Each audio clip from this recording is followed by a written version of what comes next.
Hey everyone, welcome to the Property Podcast. I'm Rob B with, of course, Rob D. And in this week's episode, we're looking at HMO hacks and how you can make HMOs work for you. HMOs, Rob, has that brought you out in a cold sweat yet? Sounds like a lot of work. I'm nervous, Rob. I've got to admit, I'm nervous. I don't like work.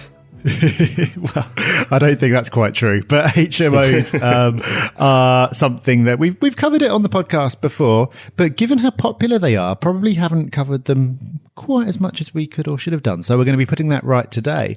Also, we've got a resource of the week, of course, but more than that, we've got a good news story for landlords. I can't believe I don't think I'm mentally prepared for it just yet, Rob. It's only taken 170 episodes to find a good news story. I know. But we found one. We got there. But we'll come to that in a minute. I feel like I need to warm up for a second first. So I do, Jess, Rob. I do like work. I actually love work, and we've been doing a lot of it. We've both been interviewing. There's several positions we're hiring right now, and I've got to say, I think our systems, and we're talking about hacks, maybe we'll have to do an episode on recruitment in the future, but I think, I'm not saying we're perfect, but we're getting pretty good. The amount of hiring we've done recently, we should be. Yeah, we should. I didn't tell you this before we hit record, but I've actually made my hire now. I've been hiring for a PA for probably about a month now. It's taken to actually go through the entire process, but I finally made the offer just a couple of days ago, and she accepted and will be starting next week. So I'm very, very happy. And that was we always get a lot of applications for the roles that we advertise, because I like to think it's because we've got exciting, fast-growing companies, and we put across the opportunity in a more interesting way than most recruiters do. And I had over 260 applications for the role that I advertised, but managed to filter it down using our systems down to about sort of a final 5 before I had to start actually speaking to people and doing the interviews myself. And those final 5 were all fantastic. So I think our systems are working. It's super exciting when you get to the final stages of a hire and you've got some really good people, because you start to they're getting excited, but you're getting excited about what they can bring as well. So it's a win-win at that stage. But it's basically hoops that people have to jump through to get to the final stages. It means that if they keep jumping through well, you've just got an amazing person. But as I say, we'll probably do an episode on that and how to hack it and be more efficient. We've got an episode on HMOs today, but before we do, Rob, I think we're ready, warmed up. Let's do it. A good news story. Okay. Victory for buy-to-let landlords is the headline. How often do you see that? This is the stories, and This Is Money, which we link to in the show notes at thepropertyhub.net/HMO hacks. But it's covered in loads of different places, and it is a real victory for buy-to-let landlords. And this is something that we covered quite a while back when it was just getting underway. But basically, what a group of landlords has done, led by Mark Alexander from Property 118, 400 landlords have taken the West Bromwich Building Society to court, and it was around a tracker product that they had. And effectively, what it is a tracker mortgage. The point is that it's pegged at a certain rate above the base rate. And so as the base rate changes, the tracker rate changes as well. So when the base rate was reduced to 0.5% in March 2009, the tracker rate with this West Brom product should also have fallen dramatically. But did it? No, because West Brom decided, actually, no, we don't want to do that because we're barely going to make any money. So instead, they found some kind of opt-out, something buried in the small print, saying that actually, we say it's a tracker, but if this happens, actually, we can just decide to make it whatever we want. A large number of their customers quite rightly decided that wasn't fair, took them to court, and a couple of years later, I think it's over 2 years that it took, they actually managed to get a judge to rule in their favour, and West Brom are going to have to pay compensation to everyone, which is an amazing result. An absolutely fantastic result. And this is really a lesson in never give up. The journey that these people have gone on to get here is incredible. So first of all, they went to the Financial Ombudsman, who ruled in favour of the Building Society. Then they went to the courts, and the High Court judge ruled in favour, again, of West Brom. And then they went to the Court of Appeal, and finally they got a decision. So it really is never give up. And well done to Mark Alexander. Well done to all the landlords who battled this one, who kept going, who didn't give up, because it's nice, finally, Rob, as we say, to have a good news story, because landlords have taken a bit of a bashing from the banks, from the government, and from society in general. And there's a lot of good landlords out there doing a lot of good things. So well done. Big thumbs up. And little cheeky bonus, you want to read about Mark's story, his investor story, you can read about it in one of Rob's books, Beyond the Bricks. There you go, Rob, got you a plug. Oh, thank you very much for that. Good news all round today. Good news. Oh, we're in a good, chirpy mood. It's been sunny. It has. So go to the show notes if you want to read about that story in more detail, thepropertyhub.net/HMO hacks. And that is, of course, our topic of the week. Let's see if we can keep our chirpiness up while talking about some of the tricky issues of dealing with HMOs. But this is something that we've not been big fans of HMOs on the podcast before because of the perceived hassle of dealing with them. But lots of people are attracted by the yields that they offer. They're seen as a very attractive investment compared to single lets in terms of the returns that you can make. And there are ways of making HMOs work for you. Some people manage to really buy the right property, streamline the management, and get some excellent returns without some of the stresses and the hassles and the concerns that, to be honest, have put us off in the past. So this is not going to be Rob and Rob moaning about HMOs for 15 minutes. It's going to be sort of some real practical tips to how to make sure that if you do want to do HMOs, you do it right and you manage to get them running in a way that allows you to get those attractive returns without it making your life more difficult than it needs to be. So it's going to be a positive episode, but Rob, we do need to start with why we're talking about this in the first place, what some of the pitfalls are. Yeah, we do, because if it was easy to get these big returns, everyone would do it, including ourselves. So why do you and I and a lot of other people avoid it? Well, there are some pitfalls. And as I say, don't worry, it's not going to be a HMO moan session. But just so everyone's aware, if they've missed any of the previous conversations we've had on the subject, is that HMOs, well, first of all, a lot more can go wrong. First of all, you have to let the property furnished. So you have to provide all of that furniture, which then can get damaged. You've got a higher turnover people, which means that it's not that you've got bad people, but you've got more people coming through on a regular basis. There's going to be more wear and tear. A lot of people see HMOs as a temporary place to live. Some stay long term, but many don't. So because of that, they're not looking after the possessions in there like their own. You've got to provide things like Wi-Fi. If it's of a certain size, there's lots of regulation. We were speaking to somebody at the summit recently, and he was saying how he had to fireproof inside of cupboards or something like that. It sounded crazy. And a lot more admin, of course, because you've got a lot more people and the bills to pay because you provide all the services. So there's a lot to do, but that's not it. No, another thing that you need to be aware of is tenant issues. So the upside is that, okay, you're collecting money off 5 different tenants, but instead of those 5 different tenants having 5 different boilers that can go wrong and roofs that can leak and all that kind of thing, they're all under the same roof. So in terms of efficiency, it does actually make sense. But of course, there is the potential when you've got 5 people, often who don't know each other, living in the same house, there's the potential for tenants falling out, which can both mean causing a job for you, being referee, and could also mean that people will start moving out. You could get a situation where you've got one tenant who makes everyone else's life difficult, and so suddenly everyone else moves out en masse. And then you've also got kind of pressures that come from having lots of people living together. Rob mentioned the sort of licensing that the councils want, but there's also things like just silly things like the fact that there might not be enough rubbish bins, or they might not put the rubbish out as they should do, and the council can start sort of kicking up a fuss. There's parking issues if you've got 5 tenants each with their own car. This is not going to turn into a moan session. It's really not. But it's just making the point that there are efficiencies that come from lots of people in the same place. But then there are also problems that it can throw up as well. So how do you get the benefits of the efficiencies and the yields without all the difficulties that can emerge? That's what we're going to be talking about. Okay, so how can HMOs work for you? Well, first of all, you've got to get the location right. Now, this applies to all property investment, but you will be rewarded well or punished heavily if you get this right or wrong with HMOs. This is the one thing you can't change. It's not like you can flick a switch and pick up your HMO and move it to another town or city or road or location. Location is massively important. You might be happy to walk a mile to the train station, but tenants might not be. See where existing HMO stock is and be wary about pushing the boundaries. Just because somewhere a quarter of a mile away the numbers look a lot more appealing, they might do, but you might not get it let, so therefore the numbers don't really truly exist.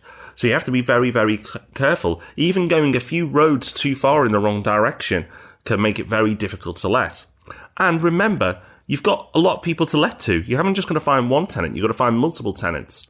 Another thing to consider is oversupply in an area. If you're not in a prime HMO area and there's a lot of HMO competition, moving out to the edges, you're going to be the first to be punished. So lots to consider with the area. You might get away with not being in a prime rental area with a normal buy-to-let. Of course, you should always endeavour to get the best locations. And one of our, we say location is massive. I believe there's a TV programme related to that as well, Rob. But the point is, HMO location is critical to your success. Yes, if you're going to make HMOs work, location is the absolute number one thing that you should be thinking of.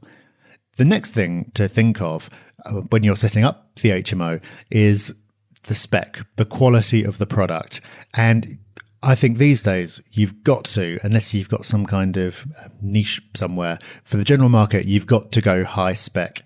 Because Rob's already mentioned, HMOs are in vogue at the moment. They've been pushed quite hard on the kind of the property education circuit, but also people are naturally turning towards them because people are having to work a little bit harder to get returns. They're looking at it and going, okay, we can make this work. And so because of them being in vogue, in some areas, this has led to an oversupply of rooms.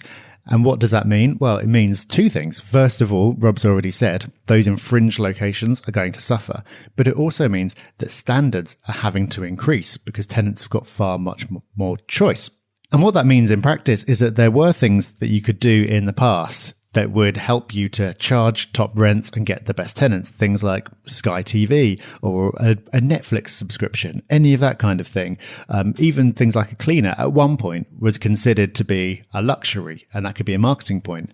Now, all of that stuff is pretty much standard, and you're having to really raise the bar, and you're having to really raise the bar in terms of both services and the spec of the furnishing, the refurb and everything else in order to attract people. This is already happening.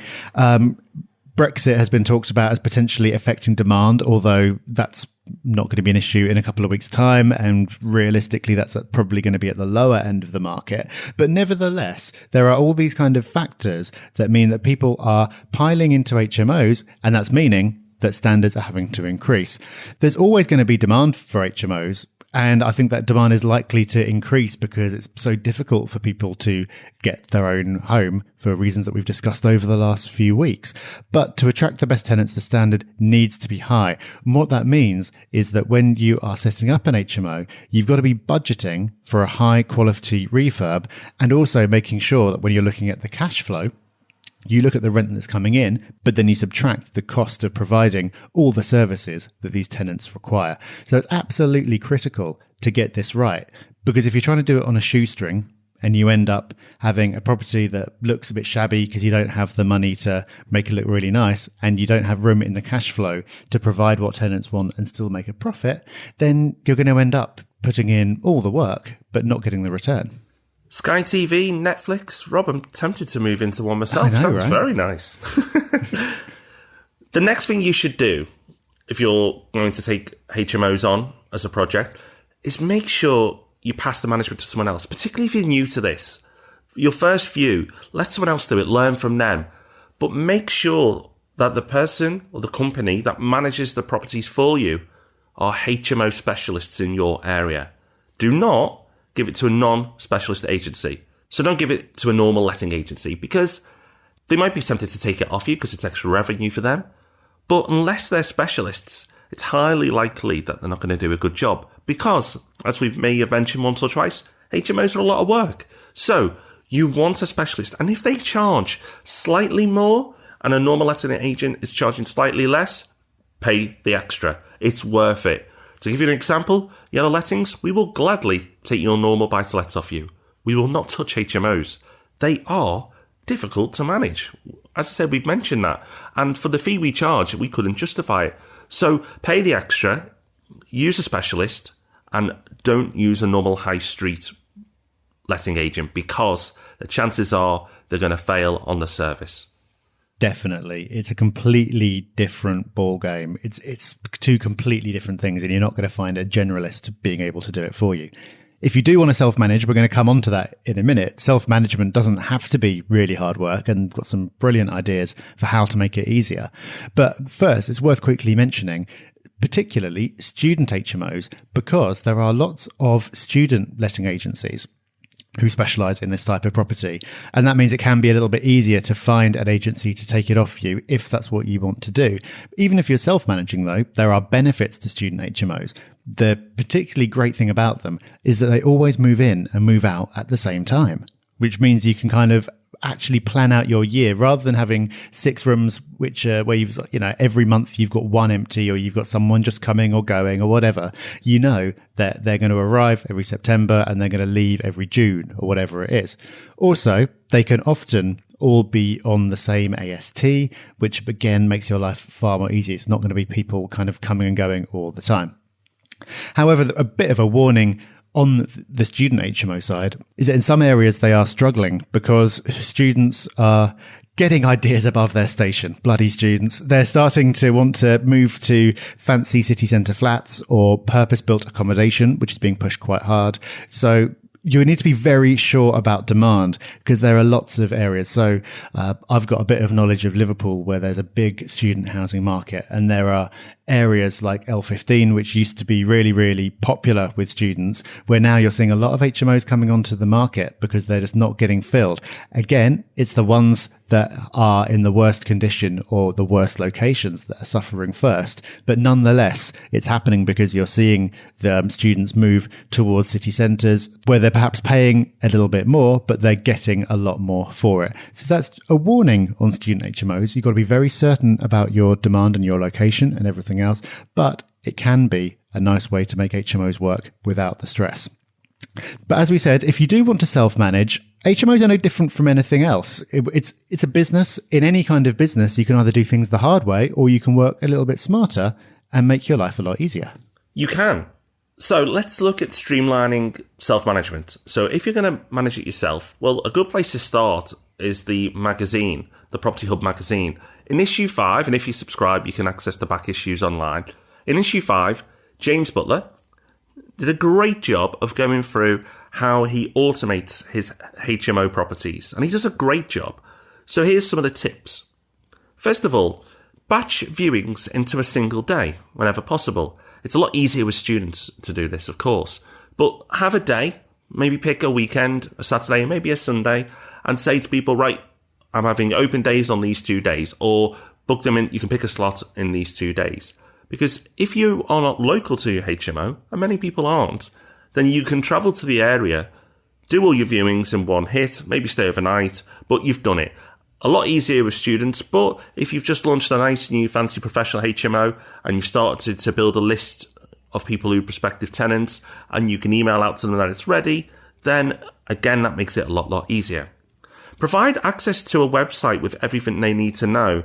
When the bins go out, washing machines, how to fix them, little things that can go wrong with them, how to use them, of course, in some cases, and what to do if the alarm goes off. The list goes on. Now, that might seem a bit advanced, setting up a website. It is ridiculously easy these days to set up websites. If you Google set up a WordPress website, you can find a few videos and you can have one up and running within an hour. And then it's very, very easy to input your own content. Of course, you can outsource the building of a website to a professional, but make sure you just get a cheap one because it is just there to serve a basic purpose.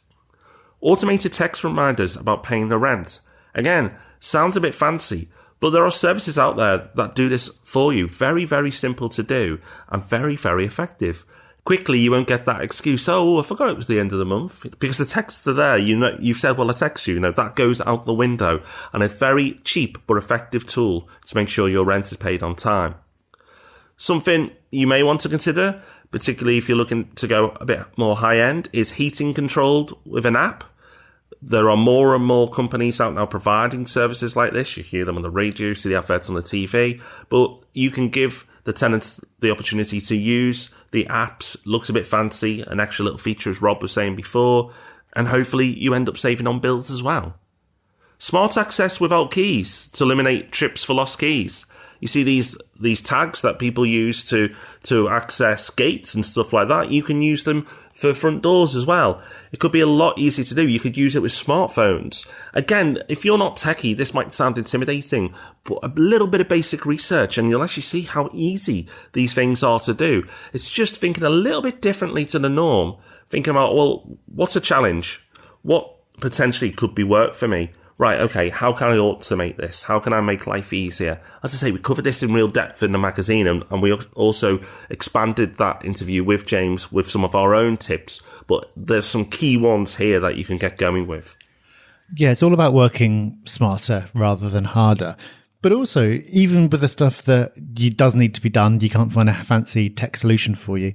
It doesn't have to be you that does everything. You can get other people to do it. Now, when you hit a certain level of scale with HMOs, you could take on an assistant to do things for you part-time, almost have them as an employee. And basically, the result of that would be having your properties managed, but at a fraction of a cost of using an agency and with more control. So that's a nice point to get to, and lots of people do get to that point. But even with just your first one, you don't have to do everything yourself. You can get somebody else for a small hourly rate to go in and do things like viewings. Every time a room comes empty, if you live, say, an hour away from your HMO, then every time someone wants to go and look at it, and remember this could be happening for 6 different rooms, so it could be going on all the time. You have to drive there for an hour, hang around for them, show them the room for 5 minutes, they go, oh, don't like it, and then drive an hour home again. That's not a good use of anyone's time. Instead, probably for under £10 an hour, you could find someone local to go and do that for you. And the same goes for pretty much any task that you can describe how to do. Streetlife.com, it was one of our past resources of the week. And that's a great way of finding people locally. Maybe somebody retired who'd be happy to have a bit of income and to have something that they can get involved in. But there are all kinds of ways of finding people who can support you in this. It doesn't have to be you. Also, if your HMO has a cleaner, you could also give that cleaner some procedures, give them some things to report back to you on, because if they're going to be in the property a couple of times a week, they're not necessarily going to think off their own back to tell you of certain things. But if you have it as part of the job, then they can kind of give you early warning of things that are potentially building up as issues, things that are not being used correctly, anything like that. And they can report back to you, and you can get things back on track without having to physically be there yourself. So again, it's like looking at it as a business. You can either delegate or you can automate. Funnily enough, we covered that in the magazine recently as well. But I think it's just that mindset shift. Rather than, people tend to see property as something where I have to be the landlord, I have to go and do this. But in fact, there are lots of ways where you can either use other people or use technology to take yourself out of the loop. And HMOs are no different. So, in summary, there clearly is a lot of work to do with HMOs. There is a lot more work than single lets, but you can make more money doing it. But if you take certain actions and you put the effort in to set it up from the beginning correctly, making sure that before you even buy it, you're buying in the right place, and then once you bought it, you set up the systems and the processes to make it run smoothly, you can take advantage of that extra income.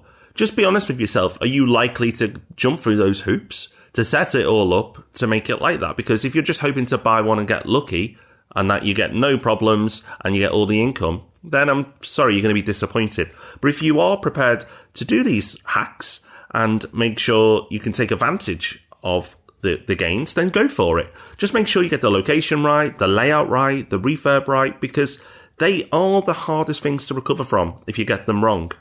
Yes, absolutely. So hopefully you will have found that useful and interesting. There's loads of stuff that we've mentioned in there. You'll find it all in the show notes at thepropertyhub.net/HMO hacks. Now, we've got a great resource of the week coming up. But before we get to that, Rob, it is iTunes review time once again. It is. And this week it comes from Doesn't Matter 2. So Doesn't Matter 1 was already taken, obviously, as a name. But it doesn't matter what your name is because the review is excellent. 5 stars. Doesn't Matter says, in short, the best property-related podcast I've found. I've listened to every show and could not find a bad one. You combine this with the related materials such as the Property Geek podcast, investment tips, property news, the forum, meetups, the cheap books, the magazine, and you have more than you need to get started in property investment yourself. Have fun listening. Fantastic. Thank you. That's a great review. If you'd like to leave us a review, we make it simple. Go to thepropertyhub.net/podcast, click the link, leave a review. Okay, I said it was easy. You have to go through the iTunes system, but it'll be worth it because you'll make us happy. And while we're talking about iTunes, we should quickly mention that if you're listening to this, you're clearly not experiencing this issue, so this is a pointless announcement. But the iTunes store has had some issues with delays and episodes not going up. We've had lots of people emailing us and saying, have you two fallen out? You still doing the podcast? Yes, we're here every week, but iTunes makes life difficult. You can, though, if you can't find it on iTunes, you could always go to the Property Hub website and find the latest episode there. No, we have not fallen out. In fact, in nearly 4 years of working together, I don't think we've ever had a crossword. And I can't say that for a lot of people.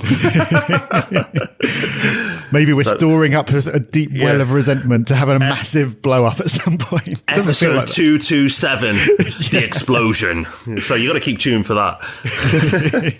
But also, to keep you interested until then, we like to give you really good resources of the week. And this week we can't take credit for it because it's come from Andy Norman. Andy runs the Leeds Meetup. First Thursday of every month. If you're in the Leeds area, get along. He runs a great meetup. Lots of people go to that one. Really, really popular one. So check it out. But thank you, Andy, for sending this. And Robbie sent in a link, streetcheck.co.uk. Yeah, he has. I think Andy must be topping the leaderboard for resources of the week submitted. I like that they're turning it into a bit of a competition. It'll make our life easier. But he sent us streetcheck.co.uk. This is one of those tools where you put in a postcode and then it pulls in lots of information about various things from different sources. We've shared a few of these, but I've been having a look at that this morning, and I think this could be the best one. So, you know, if you've got something that works for you, you don't need to chop and change. Every time we mention a new resource, it's not another tool that you have to add to your list. But there's quite a few similar ones. So it's just a case of picking one and sticking with it. But this one, I think it's got everything that all the others have got and more, including census data, which I use sometimes, but it can be quite difficult to actually track down and get into the right format. So it's got information about housing, population breakdown, crime stats, employment, all kinds of stuff. Also, it works out for you distances to train stations and schools and stuff like that. It's a really good tool. I think it's got more in there than most of the ones that we've talked about. And when you are doing your research into a potential deal or a new area or whatever it is, it just makes life so easy. We live in excellent times. We certainly do. Another great resource. Thank you, Andy. I like that competition idea, Rob. Next week, we've got another hot topic. So HMOs. A lot of excitement around HMOs, and it has been for a long time. But there's a new kid on the block. Serviced apartments. A lot of people are talking about them. A lot of people are selling courses about them as well. So is it the new gold rush? That's what we're asking. We're going to have a look at serviced apartments next week. There's actually a fair bit to look at. You know, first of all, explaining what it is, what the hype's about, how you can potentially profit from it, and also some of the potential pitfalls as well. It might not be as easy as it seems, but definitely an opportunity. So, and as it's popular and as a lot of people are talking about it, a lot of people are selling courses on it, we thought, well, let's just do it all for free. So we're going to do that in next week's podcast, episode 171. Make sure you join us. Yes, please do. And in the meantime, go and check out the show notes for this episode at thepropertyhub.net/HMO hacks. And of course, join us on Tuesday for Ask Rob and Rob as ever. For now, though, enjoy your week. We'll see you very soon. Bye-bye. Bye-bye. Thanks for listening to The Property Podcast. For show notes, all our past episodes, and to leave a review, go to thepropertyhub.net/podcast.